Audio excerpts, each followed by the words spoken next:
ولقد يسرنا القرآن للذكر فهل من مدكر. اور ہم نے قرآن کو سمجھنے کے لیے آسان کر دیا ہے، تو کوئی ہے کہ سوچے سمجھے؟ الحمدللہ وکفا وسلام علی عبادہ الذین اصطفی، اما بعد، اعوذ باللہ من الشیطان الرجیم، بسم اللہ الرحمن الرحیم، رب اشرح لی صدری ویسر لی امری واحلل عقدۃ من لسانی یفقہوا قولی. الصلاۃ والسلام علی المرسلین والحمد للہ رب العالمین. اللہم صلی علی سیدنا محمد وعلی آل سیدنا محمد وبارک وسلم. سورہ بقرہ کی آیت نمبر 22 تک ہم نے غور کیا ہے، اسے پڑھا ہے، غور کیا ہے. اب اس کے آگے اعوذ باللہ من الشیطان الرجیم، بسم اللہ الرحمن الرحیم. وَإِن كُنتُمْ فِي رَيْبٍ مِّمَّا نَزَّلْنَا عَلَىٰ عَبْدِنَا فَأْتُوا بِسُورَةٍ مِّن مِّثْلِهِ وَادْعُوا شُهَدَاءَكُم مِّن دُونِ اللَّهِ إِن كُنتُمْ صَادِقِينَ. اللہ تعالیٰ کہہ رہے ہیں وَإِن كُنتُمْ، اور اگر تم کو، فی ریب مما نزلنا علی عبدنا، کہ اگر اس میں کوئی شک ہے جو ہم نے نازل کیا اپنے بندے پر، تو فأتوا بسورۃ من مثلہ، تو پھر لے آؤ کوئی صورت اس جیسی. وادعوا شہداءکم، اور بلا لو اپنے مددگاروں کو، من دون اللہ، اللہ کے سوا یا اللہ کو چھوڑ کے، ان کنتم صادقین، اگر تم سچے ہو. اللہ تعالیٰ نے جیسے بتایا کہ عبادت کیوں کرنی ہے، کیونکہ اللہ تعالیٰ نے ہمیں پیدا کیا. اس سے پہلے آیات میں اللہ نے بتایا اور ہم نے غور بھی کیا. پھر اللہ نے کہا ہم نے تمہارے لیے کتنا دنیا میں ساری چیزوں کا انتظام کیا ہے، زمین کو فرش بنایا، آسمان کو چھت بنائی، اور تمہارے لیے ہر طرح کی پھل اور رزق اتارا. تو یہ ساری چیزیں کی اگر ہم غور کریں اللہ کی اس نعمت پر، تو کس طرح سے لذت دار چیزیں اللہ نے ہمارے لیے کھانے کو، پینے کو، اور جو خوشگواری والی چیزیں ہیں جو اللہ نے اتنی کائنات میں خوبصورتی رکھی ہے، جس کو دیکھنے سے بھی دل خوش ہو جاتا ہے، وہ سب ہمارے لیے بنایا، اور ساری چیزیں اللہ نے ہمارے لیے بنائی. تو اللہ تعالیٰ کہہ رہے ہیں جب تم اس بات کو جانتے ہو تو جانتے بوجھتے بالکل بھی اس کے برابر کسی کو کھڑا مت کرو، یا اس کی جیسی محبت کسی سے کرو. اب اس کے بعد یہاں پر اللہ تعالیٰ ایک چیلنج بھی کر رہے ہیں کہ اگر تم کو اس کتاب پر جو ہم نے اپنے بندے پر نازل کی ہے اگر شک ہے، تو ٹھیک ہے، تم خود بنا لاؤ ایسی ہی کوئی صورت، اور اکیلے بھی مت بناؤ بلکہ تم بلا لو اپنے سارے حمایتیوں کو جو تمہارے مددگار ہیں، جس طرح کے بھی مددگار ہیں ان سب کو بلا لو، لیکن اللہ کی مدد نہیں لینا، اللہ کو چھوڑ کے. اگر تم سچے ہو، اگر تم یہ کہہ رہے ہو کہ نہیں اللہ کے سوا کوئی اور معبود ہے اور یہ کلام جو اللہ کا برحق کلام ہے یہ سچ نہیں ہے، یا یہ کسی انسان کا بنایا ہوا کلام ہے، یا اس میں کوئی بھی طرح کا تمہیں شک شبہ ہے کہ جتنی باتیں اس میں بتائی گئی ہیں وہ صحیح نہیں ہے، یا وہ نہیں ہوگا، یا یہ سچی کتاب نہیں ہے، تو پھر ٹھیک ہے، تم ہی بنا لاؤ نا ایسی کوئی صورت جیسے اللہ نے بنائی ہے. اور اگر تم سچ بات کہہ رہے ہو، اگر تم سچے ہو تو ضرور یہ کام کر لو. اب یہاں پر ایک چیلنج کے طور پر اللہ تعالیٰ نے کہا کہ اللہ خود بتا رہا ہے کہ میں ہی تمہارا پیدا کرنے والا ہوں، میں ہی تمہارا خالق ہوں، اور میں نے ہی تمہیں یہ قرآن بھیجا ہے تمہاری ہدایت کے لیے، تمہیں سیدھا راستہ دکھانے کے لیے. اور اللہ ہی بتا رہا ہے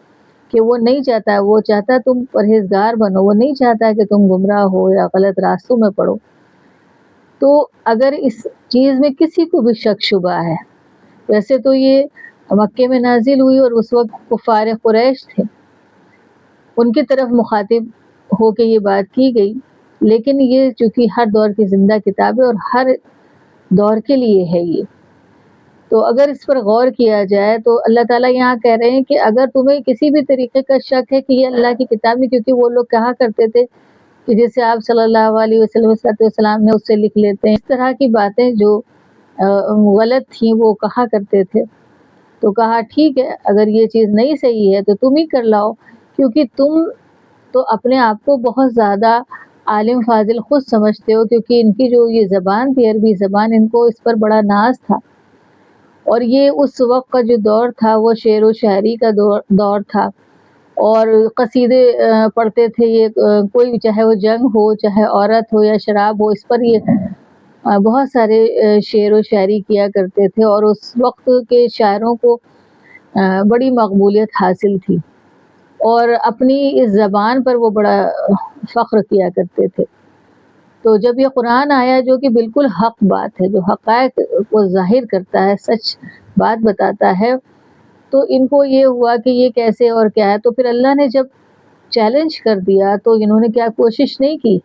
بلکہ بہت کوشش کی گئی، اور یہ سارے لوگ، اللہ نے کہا تم تو کرو ہی کرو، اس کے ساتھ جتنے بھی تمہارے حمایتی ہیں، جتنے تمہارے مددگار ہیں، کہ جو اپنے آپ کو بڑے بڑے شاعر یا عالم سمجھتے ہیں،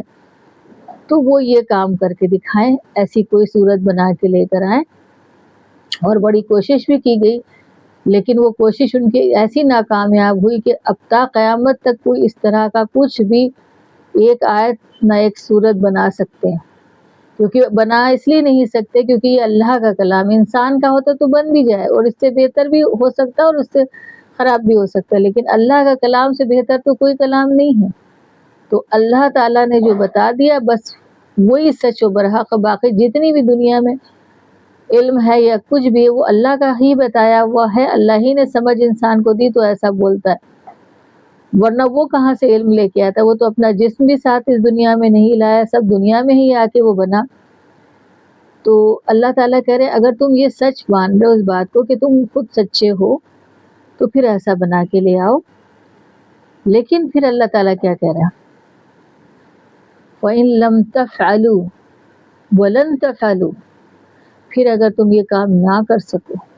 وَلَن تَفْعَلُوا جو ہرگز نہیں کر پاؤ گے، فَاتَّقُوا النَّارَ الَّتِي وَقُودُهَا النَّاسُ وَالْحِجَارَةُ، اللہ تعالیٰ کہہ رہے ہیں کہ پھر اگر جو تم یہ کام نہ کر پاؤ، یعنی اس طرح کی کوئی آیت نہ لا پاؤ، تو تم کر ہی نہیں پاؤ گے، ویسے بھی نہیں لا پاؤ گے، تم ہرگز ہرگز ہرگز ولن تفعلوا، ہرگز بھی تم یہ کام نہیں کر پاؤ گے، تو فاتقوا النار التي وقودها الناس والحجارة، اللہ تعالیٰ کیا کہہ رہے ہیں کہ پھر ڈرو اس آگ سے جس کا ایندھن انسان اور پتھر ہوں گے، عدت للکافرین جو تیار کی گئی ہے کافروں کے لیے، یعنی اگر اللہ نے کہہ دیا تم ہمارا حکم نہیں مانو گے، تم گمراہی کے راستے پہ چلو گے، تو پھر تمہارے لیے سزا ہے،